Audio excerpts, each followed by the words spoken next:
이렇게 열화 같은 성원을 보내주셔서 감사합니다. 부족한 사람을 또 이렇게 초청해 주셔서 감사하고요. 저는 사실 우리 변 목사님을 제가 굉장히 또 사랑하고 존경하는 분입니다. 우리 변 목사님은 같이 또 우리 성경을 연구하고 또 같이 또 책도 쓰고 책도 만들고 이렇게 이제 같이 또 연구하는 그런 팀 중에 한 분이었는데 아주 촌철살인의 그런 성경도 아주 깊이 있게 또 정확하게 이렇게 보는 그런 눈을 가지고 있어서 저는 이렇게 우리 변 목사님처럼 그렇게 막 논리적이 이런 걸 잘 못합니다. 저는 논리적이기보다는 그냥 주먹구구식이라고 그럴까? 아니면 그냥 좀 좋게 말하면 성령의 인도하심을 따르는 사람. 그런 사람입니다. 근데 하여튼 이렇게 또 특별히 창립 기념일에 저를 또 초청해 주셔서 감사하고, 오늘 창립 기념일을 통해서 오늘 제가 전하는 이 말씀이 우리 성도들에게, 우리 교회에 큰 힘이 되고, 그리고 저는 이 시간에 그냥 한번 말씀을 전하기 위해서 왔다기보다는 성령의 역사를 기대하면서 그동안 준비하고, 제가 부탁을 받은 이후로 계속 기도하면서 하나님 우리 백양교회에 성령의 역사가 나타나게 해 주십시오. 저를 그냥 보내지 마시고 성령께서 친히 동행하셔서 성령의 능력이 나타나는 그런 역사가 있기를 바란다고, 놀라운 하나님의 역사로 부응하는 그런 계기가 되기를 바란다고, 그렇게 끊임없이 기도하고 준비하면서 이 자리에 왔습니다. 제가 와서 보니까 2024년도 비전이 딱 이렇게 성령으로 충만을 받으라, 이런 이제 에베소 5장 18절 말씀을 올해 말씀으로 이렇게 두셨더라고요. 이 말씀을 보니까 술 취하지 말라, 이는 방탕한 것이니 그리고 오직 성령 충만을 받으라, 이렇게 말씀하셨는데 왜 성령 충만을 갖다가 술 취하지 말라는 것과 비교를 했을까요? 혹시 술에 취해본 경험이 있으십니까? 술에 취해본 경험이 있으세요? 뭐 있어도 말을 못 하시겠지. 이제 말을 못 하실 거예요, 아마. 그렇죠. 또 목사님도 계시고 다른 분도 보고 계신데, 저는 이제 한동안 그 청년 시절에 술귀신이라는 별명이 붙을 정도로 술을 좋아했던 사람입니다. 그래서 술 취하는 게 뭔지를 잘 압니다. 술이 취하면은 그냥 처음에는 그냥 뭐 술이 취해도 내가 움직일 수 있어. 내 마음대로 내 몸을 가눌 수가 있습니다.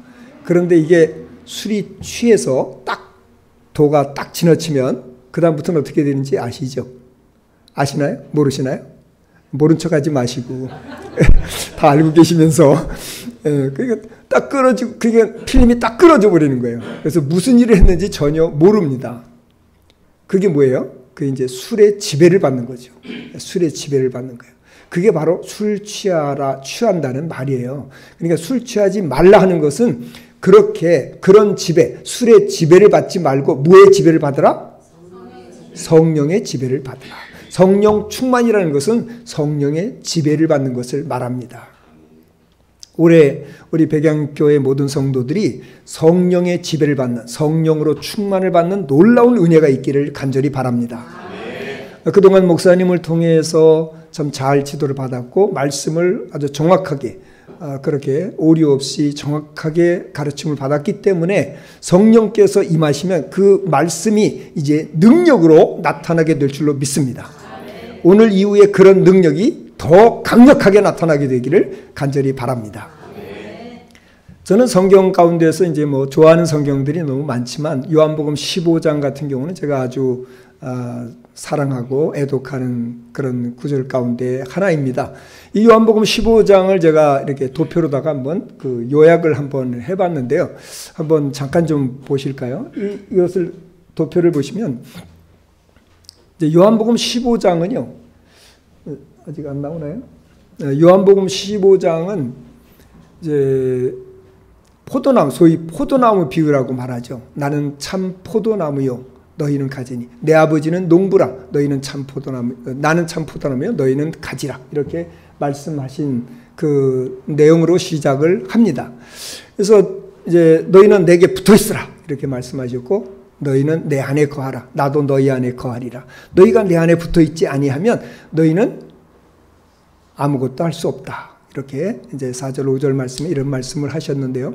이 말씀을 보면은 지금 이제 잘 보이시나요? 뒤에도 잘 보이세요? 네. 지금 이 하트 모양을 그려놓고 그 안에 하나님과 예수님, 그리고 예수님과 친구, 나와 너, 우리 모두가 다 예수님의 친구라고 주님이 명하셨습니다. 그래서 친구를 위하여 목숨을 버리면 이에서 더 큰 사랑이 없다. 이렇게 말씀하셨던 주님께서 나는 너희들의 친구다. 나는 너희 친구다. 내가 너희를 친구라 하였노니 이렇게 말씀을 하셨습니다. 주님은 이제 말씀하시면서 내가 아버지의 사랑 안에 거하면, 내가 계명을 지켜 아버지의 사랑 안에 거하는 것 같이 너희도 계명을 지켜 나의 사랑 안에 거하라 이렇게 말씀하셨는데, 그 말씀대로 예수님은 하나님의 사랑 안에 거하고 계십니다. 그 사랑 안에. 하나님은 사랑이시라고 그러잖아요. 요한일서 4장 8절에 하나님은 사랑이시라. 그 사랑이신 하나님 안에 바로 예수 그리스도가 계신 거잖아요. 예수님은 하나님이시니까 그분이 계셔. 근데 또한 우리들도 너희도 내 사랑 안에 거하라 이렇게 말씀하셨어요. 그래서 제가 하트로 표현을 했고, 이 사랑 안에, 하나님의 사랑 안에, 예수 그리스도의 사랑 안에 거하는 우리들의 삶이 되기를 간절히 바랍니다. 자, 이렇게 주님 너희가 내 안에 거하라 하셨을 때 이 주님 안에 거하면 어떤 일이 벌어지는가? 우리가 주님의 사랑 안에 거하게 되면요. 그러면 7절 말씀에 보면 우선 8절 말씀 보죠. 8절 말씀 보면 너희가 열매를 많이 맺을 것이다. 많이 맺을 것이다 그랬어요. 오늘 8절 말씀을 좀 볼까요? 잠깐 8절 말씀 한번 읽어보죠. 너희가 열매를 많이 맺으면 내 아버지께서 영광을 받으실 것이요 너희는 내 제자가 되리라. 지금 이 그림을 보시면 아래쪽에 열매라고 표시되어 있습니다. 열매를 많이 맺으면 아버지께서 영광을 받으실 것이고, 그리고 너희는 내 제자가 될 것이다 말씀하셨고, 11절 말씀에는 내가 너에게 이 말을 하는 것은 나의 기쁨이 너희 안에 충만하게 하려 합니다. 이렇게 말씀하셨습니다. 그래서 저는 이 그림을 여러분들이 마음에 딱 좀 새기셔가지고 우리가 그리스도 안에 사는 삶이 어떤 삶인가를 꼭 마음에 두시기를 바랍니다. 주님 안에 거하면요, 그러면 많은 열매를 맺게 됩니다. 풍성한 열매를 맺게 됩니다.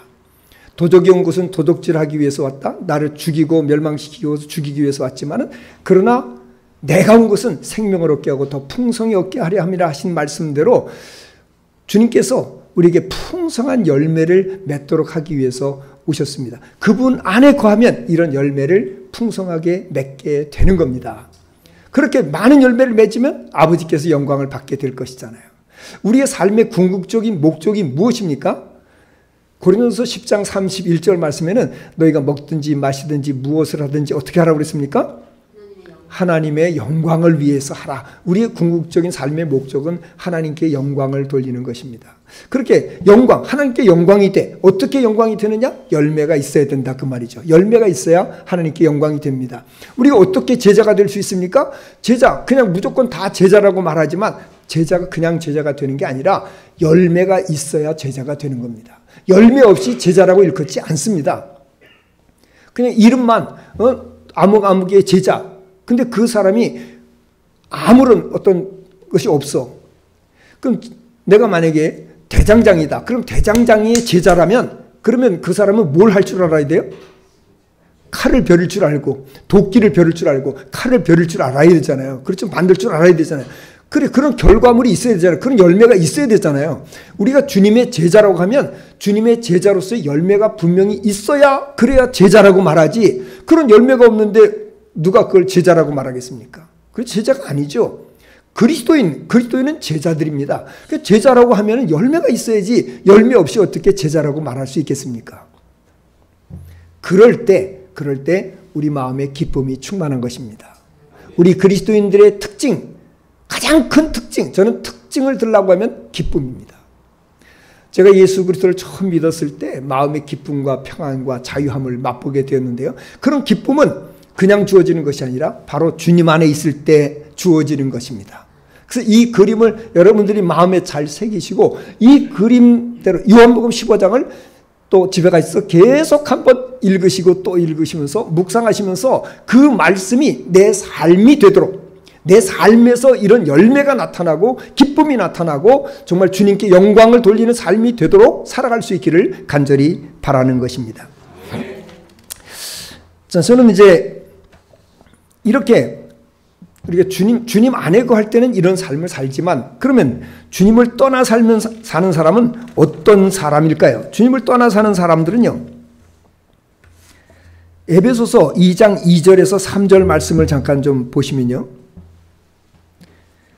2절에 3절 말씀 같이 한번 읽어볼까요? 그때 너희는 그 가운데서 행하여 이 세상 풍조를 따르고 공숭이 공세자는 자를 따랐으니 곧 지금 불순종의 아들들 가운데 역사하는 영이라. 전에는 우리도 다 그 가운데서 우리 육체의 욕심을 따라 지내며 육체와 마음에 원하는 것을 하여 다른 이들과 같이 본질상 진노의 자녀이었더니. 그렇습니다. 예전에 혹시 중간에 예수 믿은 분들 계시죠? 그렇죠? 중간에 예수 믿는 분들 계시죠? 그러면 예수 믿기 이전에는 어떻게 사셨습니까? 저는 뭐 어떻게 사셨는지 잘 모르지만은 제 자신을 한번 잠깐 좀 소개를 하려고 합니다. 저는 예수 믿기 전에는 이 땅에서 소망이 없었어요. 아무런 소망이 없었습니다. 살고 싶은 마음도 없었고, 사람들이 모두 다 싫었어요. 뭐 주변에 있는 사람들, 뭐 가족을 비롯해서 모든 사람들이 다 싫었어요. 그래서 제가 가장 좋아했던 사람이 누구냐면 쇼펜하우어였습니다. 쇼펜하우어가 누군지 아시나요? 아시죠? 예, 염세주의자, 죽음을 찬양했던 사람. 그런 사람을 좋아하고, 그래서 늘 죽음, 어떻게 죽을까? 이거를 생각했던 사람이 바로 저라는 사람이었습니다. 소망이 전혀 없었습니다. 고등학교 때까지, 아니, 고등학교 졸업하고 나서도 그런 소망이 없어요. 예수님 만나기 전에 아무런 소망이 없었습니다. 그러니까 내 멋대로 사는 거죠. 제 멋대로 사는 거예요. 자, 이게 나 중심의 삶을 제가 그림으로 하나 또 이렇게 좀 그려봤습니다. 그림을 보시니까 이 그림을 하나 좀 보여줘 보시죠. 자, 이 그림을 보면요, 이 청색으로 된 하트 안에 내가 있습니다. 그러니까 청색으로 된 하트 안에 나 자신이 청색은 무슨 의미입니까? 뭔가 밝은 기운을 나타내잖아요. 그렇죠? 뭔가 희망적이잖아요. 그렇죠? 청색 그러면 희망적이잖아요. 뭔가 희망적인 그런 모습이라고 생각하지만, 그래서 저는 예수 믿기 전에는 그랬어요. 야, 너는 너답게 살아. 아무도 의지할 필요 없어. 아무도 바라볼 필요 없어. 너는 너답게 살면 돼. 누가 뭐라든지 너는 너답게 살면 돼. 멋있죠? 너는 너답게 살아라. 너는 너 이외에 다른 어느 누구도 너를 도와줄 사람 없어. 너는 너답게 살아. 이렇게 자기 자신을 스스로 위로하면서 살았어요. 그런데 문제는 뭐냐? 주변에 아무것도 없다는 거예요. 주님 중심으로 주님 안에 거하는 사람은 열매가 있게 되고 하나님께 영광이 되게 되고 그리스도의 제자로서 기쁨이 넘치고 자유가 있게 되고 평안이 넘치게 되는데, 그런 것이 있는데, 그러나 나 중심으로 살면 주변에 아무것도 없어요. 열매도 없고 기쁨도 없고 감사도 없고. 저는 기쁨이 정말 기쁨. 그래서 제가 이제 뭐 불교도 이제 또 들어가 보고, 도교, 제가 가장 좋아했던 종교 중에 하나는 도교였습니다. 도교. 이 도교 속에 들어가 보면 그 도교에서 가장 주장하는 것은 중용의 도입니다. 중용의 도. 그러니까 무엇을 치우치지 말아라, 그런 얘기예요. 저는 그걸 좋아했어요. 그런데 그 안에는 뭐가 없냐? 제가 그것을 한 1년 가까이 막 힘채 쫓아다녔는데 거기에는 없는 게 있어요. 그게 뭐냐? 기쁨이 없더라고요. 그렇게 쫓아다니던 마음의 평안도 없고 기쁨이 없어요. 그러다가 제가 예수님을 만났습니다. 주님이 저를 찾아오셨습니다. 자, 제가 하나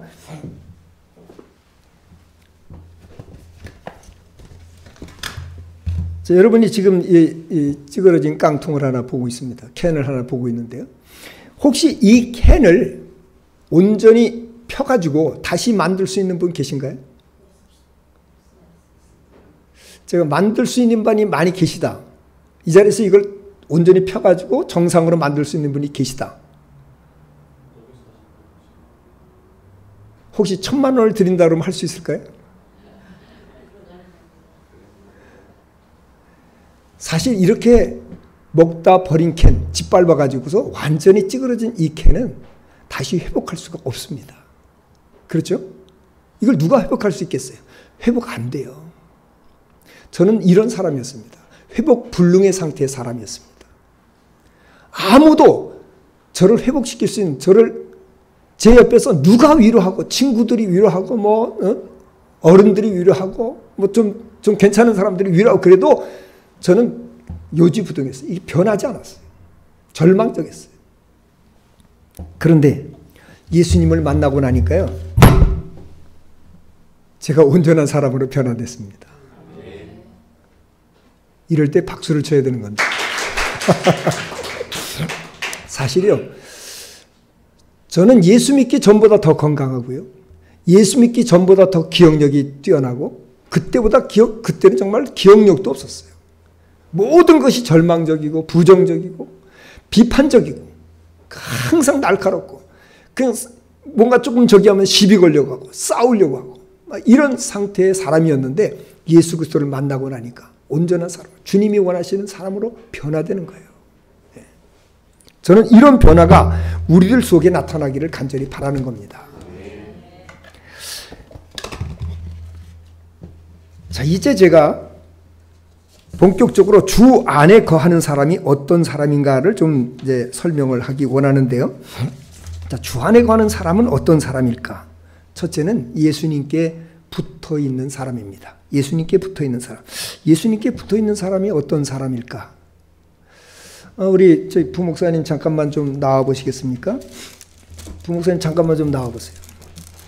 부목사님 지금 여기 잠깐 또 올라와 보시죠. 올라와 보시고. 부목사님 여기 지금 안에 구조를 다 잘 아시죠? 네. 잘 아시죠? 예, 대충 알아요? 잘 알겠습니다.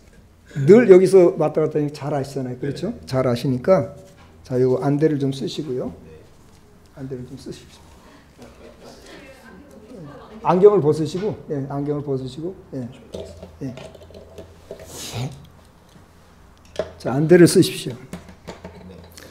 예, 안대를 쓰셨죠? 네. 저 뒤에 가셔서 물 좀 한 컵 좀 떠다 주시겠습니까? 예. 아무도 말씀하지 마십시오. 그냥 가만히 두십시오. 예. 예. 혼자서 알아서 한번 좀 가셔서, 예. 예. 좀, 예. 예. 뒤에 가셔서 물만 한 컵 좀 떠다가 저한테 좀 주시기 바랍니다. 지금 아마 이게 뭐 지리를 잘 아시니까 이제 얼마든지 이렇게 충분히 하실 수 있을 거라고 봅니다. 아주 잘 가고 계세요. 사실 제가 좀 여기 통로가 좀 이렇게 좀 복잡하면은 좀 한번 그렇게 하려고 그랬는데, 근데 지금 이게 통로가 너무 간단해요. 간단하기 때문에 뭐 얼마든지 쉽게 하실 수 있다고 보거든요. 지금 어떻게 하고 계신지 한번 보십시오. 지금 어떻게 하고 계신지 한번 보세요. 예, 지금, 예. 예. 예, 지금,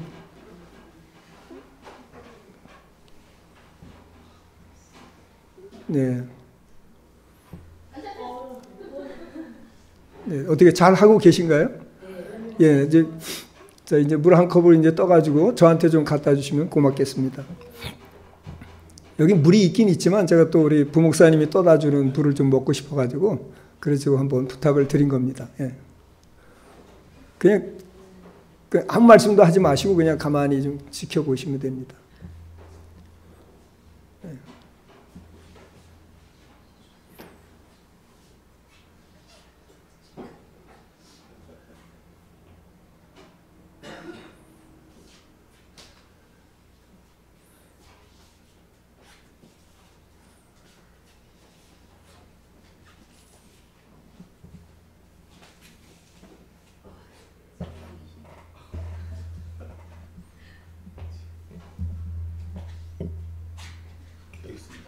아이고, 감사합니다. 예, 예, 감사합니다. 예, 고맙습니다. 예. 어떻습니까? 이렇게 눈을 가리고 다니시니까 어떻습니까? 너무 힘듭니다. 너무 힘드시죠? 네, 어디로 가야 될지 모르겠어요. 예. 길을 아니까 예. 되게 대충 짐작하고 간 건데 네. 모르는 곳이었다면 움직일 생각을 못 했을 것 같습니다. 그렇죠. 예. 제가 지금 은퇴하고 난 이후에 시각 장애인을 이제 돌보고 있습니다. 그 시각 장애인을 돌보는데 이 시각 장애인은 자기 집에서 이렇게 다 아는 곳이잖아요. 아는 곳인데도 불구하고 항상 문을 다 열어놓습니다. 집 안에 있는 문을. 왜 그러냐? 문을 혹시 닫아놓으면 가다가 안 보이니까 그냥 박는 거예요. 그리고 뭔가 이렇게 걸리적거리는 게 있으면 그냥 걸려 넘어지는 거고. 그래서 무릎이 성하지 않고 이 정강이 같은 데가 계속 차가지고 그런데 성하지 않고, 그래서 모서리 같은 데는 다 뭔가를 이렇게 그 방지 턱을 갖다 다 이렇게 붙여놓고 그 부딪힘 방지를 다 붙여놓고 그렇게 합니다. 제가 그 사람을 안내할 때는 이렇게 계단을 내려갑니다. 계단을 내려갈 때 이렇게 지금 이제 여기서 내려갈 턱인데 지금 턱이 있습니다라고 말하면 안 됩니다. 내려가는 턱이 있습니다라고 얘기해야지. 왜냐하면 이 사람 모르잖아요. 올라가는 턱인 줄 알고 이렇게 올라가서 짚다가 이게 내려가면 어떻게 돼요? 그러면 그냥 앞으로 걷거라집니다. 그러니까 내려가는 턱이 있습니다. 턱이 낮습니다. 높습니다. 일일이 다 가르쳐줘야 되는 거예요. 지금 여기 웅덩이가 있습니다. 지금 장애물이 있습니다. 길이 좁습니다. 그래서 저는 하늘만 보고 살던 사람이 지금은 땅만 보고 삽니다. 계속 그 사람 길을 안내해줘야 되니까. 그래서 이제 그 사람은 제 팔을 붙잡고 이제 그렇게 갑니다. 그러니까 제가 계속 길을 안내해 주는 겁니다. 그러니까 내가 원하는 길을 가야 됩니까? 그 사람이 원하는 길을 갑니까? 그 사람이 원하는 길을 가는 거잖아요. 그러니까 그 시각 장애인은 만약에 저는 이제 장애인 활동 지원사라는 그런 이름을 가지고 그분을 돕고 있습니다. 만약에 지원사가 없으면 그 사람은 어떨까요? 그분은 주민센터에 가고 싶어도 자기 혼자서는 못 갑니다. 누군가가 도와줘야 가는 거예요. 교회 가고 싶은데 바로 앞에 교회를 나갑니다. 근데 바로 앞에 교회가 있지만 자기 혼자 못 가요. 누군가가 도와줘야 가는 거예요. 차가 오는지 안 오는지 보입니까? 안 보입니까? 안 보여요.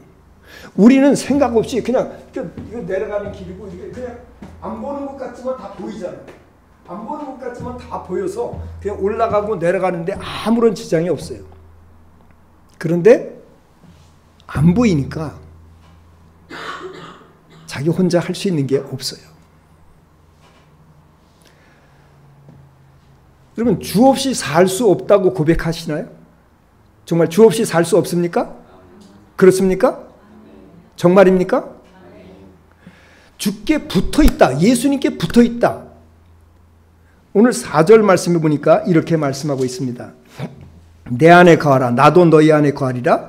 가지가 포도나무에 어떻게 하면? 붙어 있지 아니하면 스스로 열매를 맺을 수 없을 같이 주님께 붙어 있어야만 됩니다. 우리 스스로는 아무것도 할 수 없습니다. 이게 붙어 있다는 말입니다.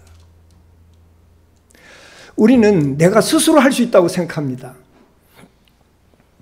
이분이 최근에 이런 고백을 하더라고요. 이분은 이제 안마사인데요. 자기가 최선을 다해서 사람들에게 도움이 됐으면 좋겠다.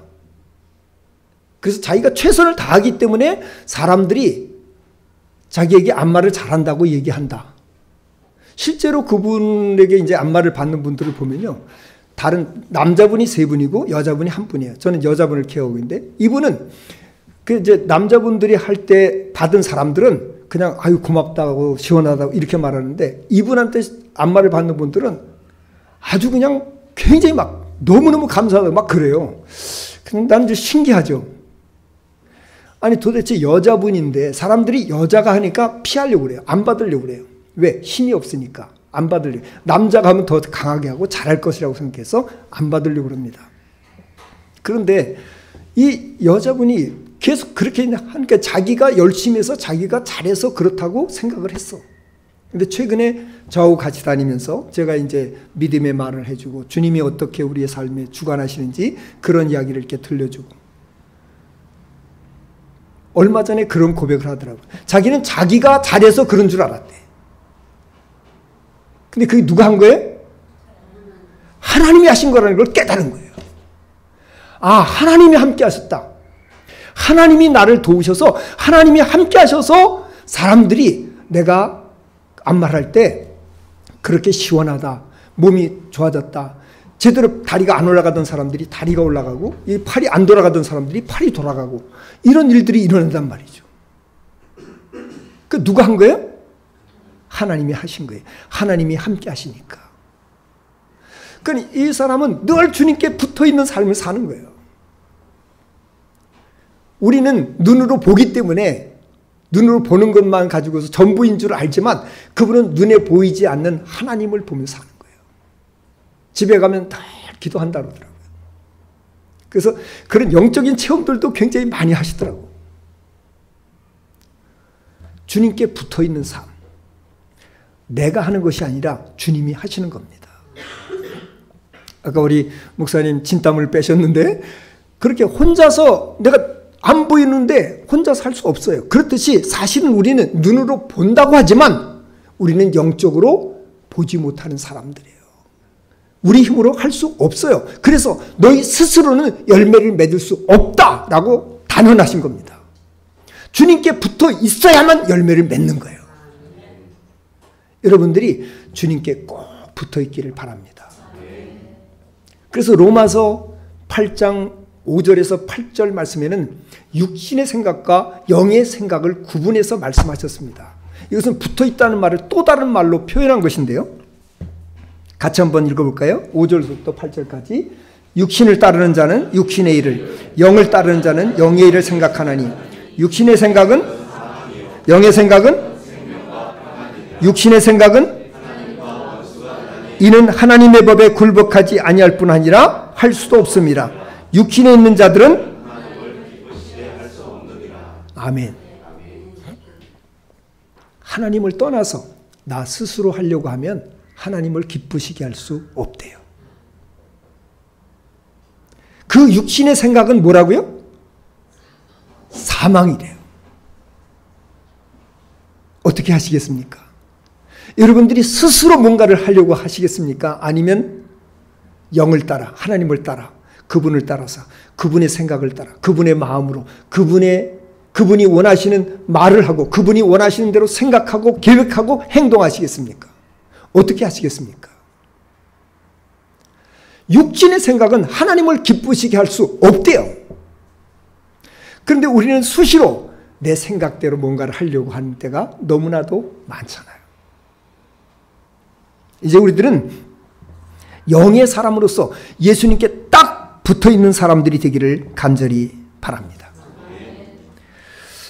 로마서 8장 13절 14절에는 이렇게 말씀했습니다. 너희가 육신대로 살면 어떻게 된다고요? 반드시 죽는데요. 그러나 영으로서 몸의 행실을 죽이고 하나님을 따라 살면 하나님의 아들이라 일컬음을 받는답니다. 너희가 나를 떠나서는 아무것도 할 수 없다. 스스로 열매를 맺을 수 없다. 나를 떠나서는 아무것도 할 수 없다. 로마서 15장, 요한복음 15장 6절 말씀에는 그렇게 되는 사람은 어떻게 된다고요? 밖에 버려져. 결국은 불에 던져 사르느니라. 이렇게 우리가 육신을 따라 사는 삶, 주님께 붙어있는 삶과 주님을 떨어져 사는 삶이 이렇게 극명하게 차이가 나는 겁니다. 이거는 그냥 그래도 되고 안 되고 내가 주님 안에 살면 좋고 안 살아도 할 수 없고가 아니라 살면 주님 안에 살면 그 사람은 영생을 얻을 뿐만 아니라 이 땅에서 풍성한 열매를 얻고 그리고 하나님께 영광이 되고 제자로서 하나님께 인정을 받고 주님이 주시는 기쁨과 평안과 자유를 누릴 수 있다는 것입니다. 이게 붙어있는 삶입니다. 두 번째는요. 7절 8절 말씀 보니까 자 7절 8절을 요한복음 15장 7절 8절을 다시 한 번 더 읽어볼까요? 너희가 내 안에 거하고 내 말이 너희 안에 거하면 무엇이든지 원하는 대로 구하라. 그리하면 이루리라. 너희가 열매를 많이 맺으면 내 아버지께서 영광을 받으실 것이요 너희는 내 제자가 되리라. 열매를 어떻게 맺느냐? 열매는 기도를 통해서 열매를 맺는다는 것을 우리에게 가르쳐주고 있습니다. 기도. 너희가 무엇이든지 원하는 대로 구하라. 그리하면 이루리라. 그런데 전제 조건이 있어. 그게 뭐예요? 그게 뭡니까? 너희는 내 안에 거하라. 너희가 내 안에 거하고 내 말이 너희 안에 거하면, 그러면 너희가 원하는 대로 구하라는 거예요. 그러면 무엇이든지 이루겠다는 거예요.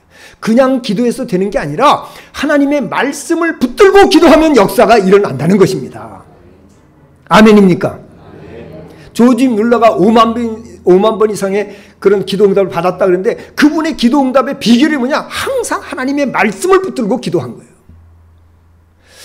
저는 이제 충남 미당에서 처음에 이제 목회 초년에 미당에 가서 교회 건축을 하는데 너무너무 힘들었어요. 한 8개월 정도 건축을 하는데, 뭐 스스로 이제 다 우리가 이제 겨울에 가가지고 모래도 파오고 자갈도 딱 골라오고 막 그래가면서 이제 그 건축을 이렇게 한 8개월 동안 건축을 했습니다. 조그만 예배당을 짓는데도 한 8개월 걸렸어요. 그러면서 정말 그동안에 많은 어려움들이 있었는데, 그때마다 제가 말씀을 붙들었던 말씀이 뭐냐면 시편 50편 15절 말씀이었습니다. 같이 한번 읽어볼까요? 같이 한번 읽어보죠. 환난 날에 나를 부르라. 내가 너를 건지리니 내가 나를 영화롭게 하리로다. 아멘. 저는 이 말씀 붙들고 그냥 어려울 때마다 부르짖어 하나님 앞에 기도하는 거예요. 하나님 도와주세요. 그랬더니 하나님께서 어려움이 있을 때마다 그 위기를 극복하게 해주시더라고요.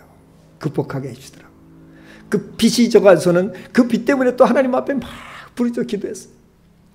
그랬더니 하나님께서 이게 네 집이냐 내 집이지. 교회가 누구 집이에요? 하나님의 집이잖아요. 그러니까 왜 네가 고민하는 거지? 그때부터 제가 자유함을 얻게 되고, 그 이후로 한 5개월 만에 빚을 다 갚았어요. 제가 갚은 게 아니고 하나님께서 이곳저곳에서 뭐 사돈의 8천 뭐 이렇게까지, 그런 사람들이 뭐 어떤 사람은 10,000원 보내기도 하고 50,000원 보내기도 하고 막 그렇게 해가지고 한 5개월 만에 빚을 다 청산하게 하시더라고요. 누가 하는 거예요? 하나님이 하신 거예요. 하나님이 하신 거예요. 사무엘상 23장 28절 말씀에 보면 셀라 하마 느곳이라는 그런 기록이 있습니다. 셀라 하마 느곳. 저는 이 말씀을 붙들고도 얼마나 많이 기도했는지 몰라요. 제가 목회하면서 한 10년 전인가? 한 10년 됐나? 그때 너무 어려움이 있었어요. 정말 야, 이러다가 감옥 가겠다. 이러다가 정말 이게 목회 못하겠다. 목회 그만두게 생겼어. 그런 굉장히 위기 가운데 처해 있었어요. 이러지도 못하고 저러지도 못하고. 그래서 이 말씀은 언제 하게 된 거냐면, 다윗이 사울에게 쫓기고 있을 때 이 산을 하나 두고, 만약에 이 건물을 둔다 그러면 산을 하나 두고서 다윗은 이쪽에 숨어 있고 사울이 지금 이쪽에 지금 왔습니다. 군대를 데리고 이쪽으로 왔어요. 돌아서기만 하면 다윗이 발견되고 죽을 수밖에 없는, 잡힐 수밖에 없는 그런 상황에 놓여 있습니다. 그런데 하나님께서 사울이 여기 와 있을 때 전령을 보내가지고 블레셋이 지금 침공에 있으니까 빨리 오십시오. 그래서 여기 와가서는 돌아가기만 하면 다윗이 있는데 거기서 다시 예루살렘으로 돌아갔잖아요. 그래서 다윗이 그곳을 나누는 곳, 셀라 하마 느곳이라고 표현한 거예요. 그때 마침 제가 이제 이 말씀을 묵상했던 때였기 때문에 이 말씀 붙들고 하나님 앞에 기도한 거예요. 하나님, 셀라 하마 느곳의 역사를 보여달라고. 그래서 정말 하나님께서 기적적인 방법으로, 생각지 않은 방법으로, 내가 생각지 못했던 방법으로 이 문제, 어려운 문제를 해결해 주신 거예요.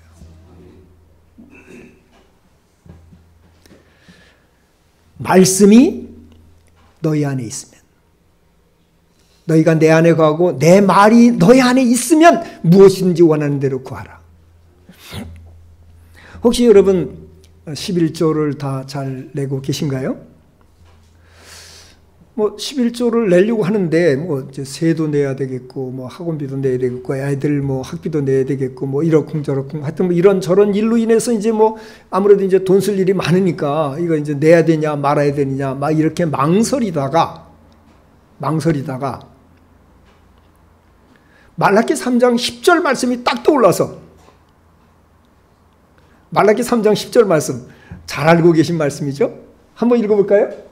만군의 여호와가 이르노라 너의 온전한 들을 창고에 들여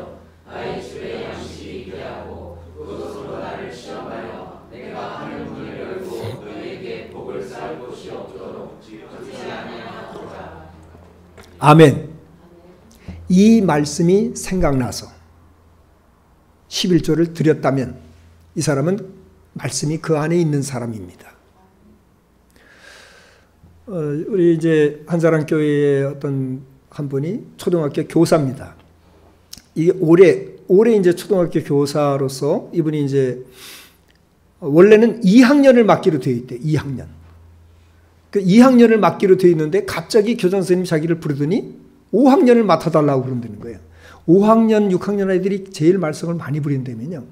그래서 저기는 아니 2학년 원래 나는 2학년 맡기로 지금까지 이래서 2학년 맡기로 돼 있는데 왜 나한테 5학년을 맡으라고 하느냐? 안 된다. 처음에 그랬답니다. 그런데 갑자기 말씀이 생각난 거예요. 누군가가 내게 겉옷을 달라 하면 속옷을 줘라. 이 말씀이 생각나서 그래 양보하자. 그래가지고 5학년을 맡았다는 거예요. 이게 뭐예요? 그 사람 말씀이 어디에 있어요? 그 안에 있는 거죠.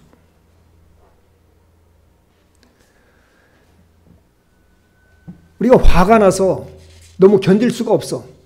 화가 나서 견딜 수가 없을 때, 뭐 저도 이제 좀 그 다혈질적인 성격을 가지고 있어서 화가 나면 참지를 못했던 그런 성격입니다. 근데 그때 말씀이 딱 떠오르는 거예요. 화가 났을 때. 죄가 문 앞에 엎드렸느니라.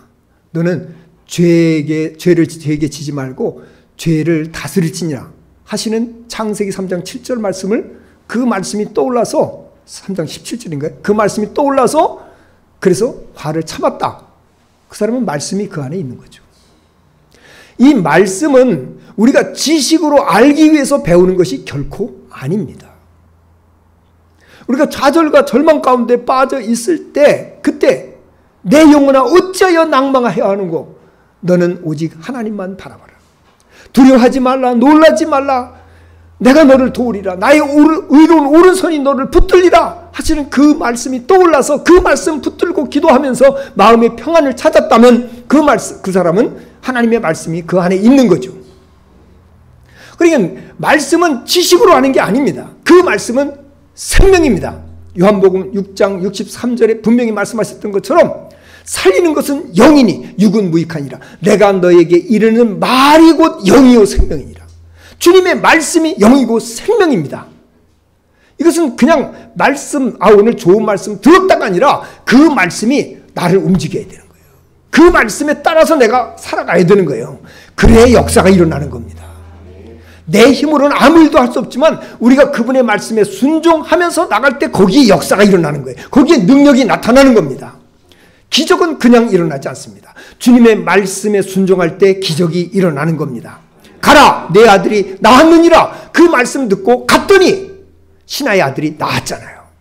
그 말씀, 우리는 하나님의 말씀은 듣고 행할 때 그 말씀을 마음에 새기고 신명기 6장 6절에 있는 말씀처럼 너는 하나님의 여호와의 말씀을 마음에 새기고 마음에 딱 새기고 그 말씀이 나를 움직이는 삶을 살아갈 때 비로소 능력 있는 삶을 살게 되는 것입니다. 거기에 열매가 있는 거죠. 네.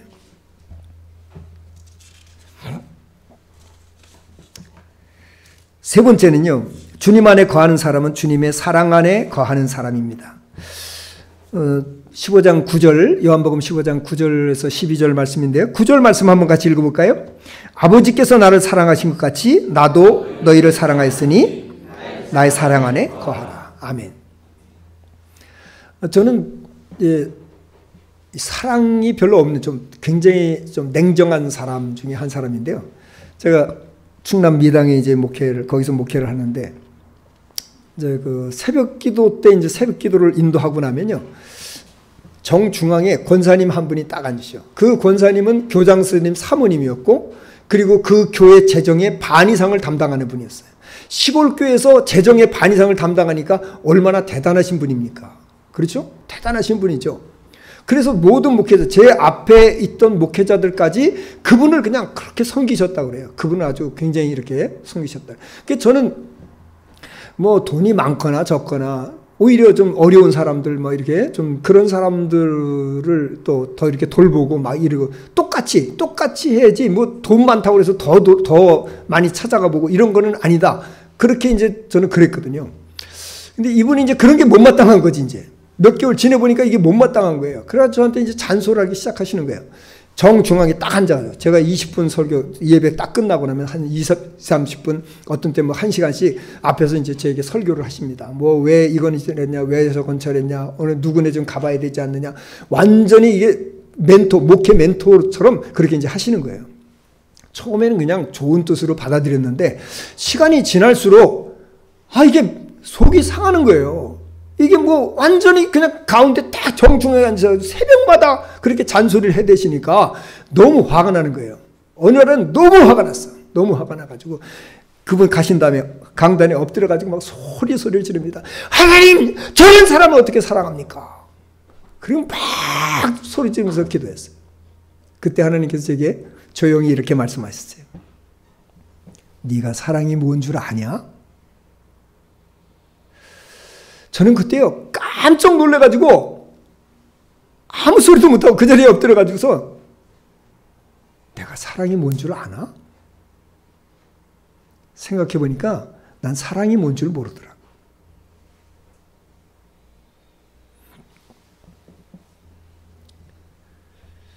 주님께서 나를 위해서 십자가에 못 박혀 죽으셨다는 사실, 그 놀라운 사랑을 내가 받았음에도 불구하고 그 사랑 때문에 내가 변화됐고 그 사랑 때문에 살고 그 사랑을 실천하기로 작정한 나지만, 그런 사람이지만 그럼에도 불구하고 난 사랑이 뭔지를 몰랐더라고요. 그때 로마서 5장 8절 말씀이 생각난 거예요. 같이 한번 읽어볼까요? 우리가 아직 죄인 되었을 때 그리스도께서 하나님께서 우리를 향하신 확증하셨느니라. 아멘. 그리스도의 십자가의 죽으심을 다시 한번 생각하게 된 거예요. 주님이 나를 위해서 죽으셨는데, 그 사랑을 내게 부어주셨는데 내가 그 사랑을 잊고 있었구나. 나는 사랑이 뭔지도 모른 채 목회를 하고 있구나. 이런 걸 깨닫게 된 겁니다. 그리고 또 한 말씀이 떠올랐는데요. 에베소서 3장 18절 19절 말씀입니다. 여기는 이런 말씀이 있어요. 그 너비, 그 사랑을 알고, 그리스도의 사랑을 알고 그 너비와 길이와 높이와 길이가 어떠함을 깨달아 하나님의 모든 충만하신 것으로 너희에게 충만하게 하시기를 원하노라. 하나님의 사랑이 우리에게 충만하기를 원하고 계신 거예요. 근데 저는 그런 사랑이 없었던 거예요. 사랑이 메말라 있었던 거예요. 그때 저는 하나님 앞에 통곡하면서 회개하고, 그리고 그분을 사랑하기 시작한 거죠. 그분을 어떻게 섬길 것이냐 고민하면서 그분을 섬기고 사랑하려고 노력을 참 많이 했습니다.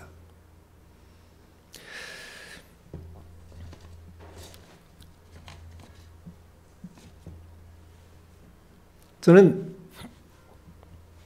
이런 사랑의 삶을 살면서, 제가 이 한사랑 교회에 왔을 때, 한사랑 교회 딱 오니까 이 교회 이름이 한사랑이잖아요. 보통 목회자가 바뀌면 이제 교회 이름도 바꾸고 막 이렇게 하잖아요. 그래서 좀 자기 어떤 스타일대로 이렇게 목회를 갖다 해나가고 그러잖아요.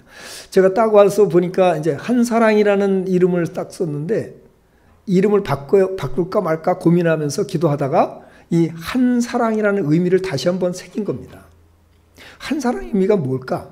이 한이라는 말은 우리나라 한글의 한자는 크다, 밝다, 유일하다는 뜻을 가지고 있어요. 그래서 우리가 한가위 그러잖아요. 한가위. 큰 달, 밝은 달, 유일한 달. 그 가장 밝을 때 이 한가위라고 말하잖아요. 가장 밝은, 유일한, 그런 거거든요. 그래서 한 사랑이라는 것은 그냥 하나의 사랑, 뭐 하나님의 사랑, 이런 뜻이 아니라 유일한 사랑, 가장 큰 사랑, 어느 것과 비교할 수 없는 사랑. 이런 교회가 되는 것이 맞다. 그래서 그 이름을 그대로 유지하면서 목회를 했던 기억이 납니다. 자, 우리는 처음 그림 다시 한 번만 좀 보여주시죠. 우리가 그리스도 안에 거하면, 그리스도 안에 거한다는 것은 그리스도께 붙어 있는 것이고, 그분의 말씀이 내 안에 있어서 그분의 말씀이 나를 움직이는 그런 삶을 사는 것이고, 그분의 사랑으로 사랑하는 삶을 사는 것이 바로 주 안에 거하는 삶입니다. 이렇게 주 안에 거하는 사람에게는 이런 놀라운 은혜가 있게 되는 것입니다. 풍성한 열매를 맺게 될 것이고, 아버지께 영광이 될 것이고, 그리스도의 제자로서 인정을 받게 될 것이고, 그리고 우리의 삶에는요, 우리가 생각지 못한, 경험하지 못한 그런 기쁨과 평안과 자유를 경험하면서 살게 될 것입니다. 저는 우리의 배강교회 성도들이 이런 놀라운 은혜가 날마다 넘치기를 간절히 바랍니다. 기도하겠습니다. 전능하신 하나님 감사합니다.